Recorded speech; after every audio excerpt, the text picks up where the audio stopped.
So you have a nice color scheme, but where did it come from? How did you get it, and could you recreate it again if you needed to? So let's assume we have these 5 colors here. Where'd they come from? Well, believe it or not, they came from the hamburgers. These 2 colors came from the bun, this came from the meat, this came from the onion, and this came from in the leafy area here where there's guacamole and a leaf and such. So let's take a look at another one. Here we have a donut and a person holding that donut.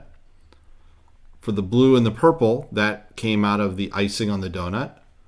Your browns here came out of the area of the donut itself, the cake. And then this dark blue came out of his shirt over here. Let's try another one. Here is a really nice golden travel photo. So what we did here was, because it's kind of a monotone scheme, right? You go from the browns here, the golden brown, to this lighter color here. So all we did was we started outside and moved our way inside, and I captured the colors that you see here. Okay, this is a gentleman on a bike. Well, this green came from down here along with this blue. It came from over here. These reds came from the streaks in the bike, and this orangish color came from up here in the top corner. So let's say you have this really nice fashion shot, and somebody says to you, we need you to pick up a color scheme, and you're going to use this photo as that model for the color scheme. So how do we do that? Well, we're going to go into PowerPoint. So you've got this nice picture here, and you've got 1, 2, 3, 4, 5 boxes. And what we're going to do is we're going to use the color picker inside of the format tools to be able to pick up these colors. So what we're going to do is we're going to use the gray and blue from the scarf. We're going to be using the reds and pinks and purplish color that's out of her skin. And then we're going to use a color from the hat for this last box here.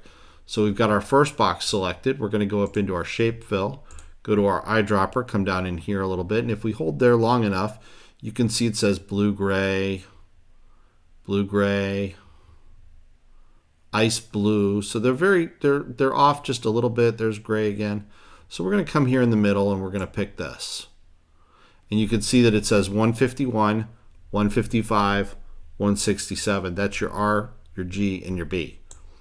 And there you can see it filled that box for you. So now this box is we're going to pull something over here from the blues. So let's go ahead and go to our eyedropper, come over here and see if we can find something that's a nice blue.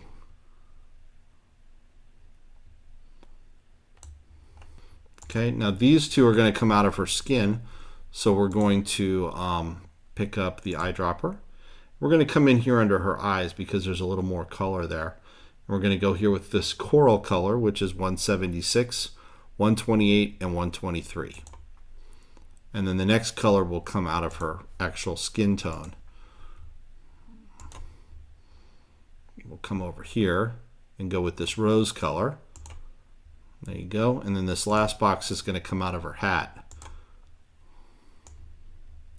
So pick that eyedropper, come in here. See if we can come off the color like that. There you go. And you can select all of them. And you can remove that outline so it's easier to see them, what they're going to look like. And now if you go pick any of these, so like if I select that here, I can go over here into my format shape dialog box, and I can go into my color, and under more colors, there's my RGB colors right there. I can do it for that one.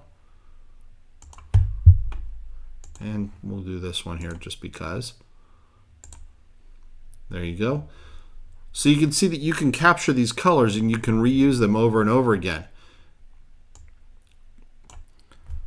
So if I wanted to, I could come over here, I could take my text box and I could write my text title here. I could make it big. Or maybe I'm going to pick some kind of a flowery font because it's a picture of a woman here. So we're going to go with Here's one. Something like that. And maybe we're going to make that text, because we've picked up the colors. You can see here it's in my recent colors.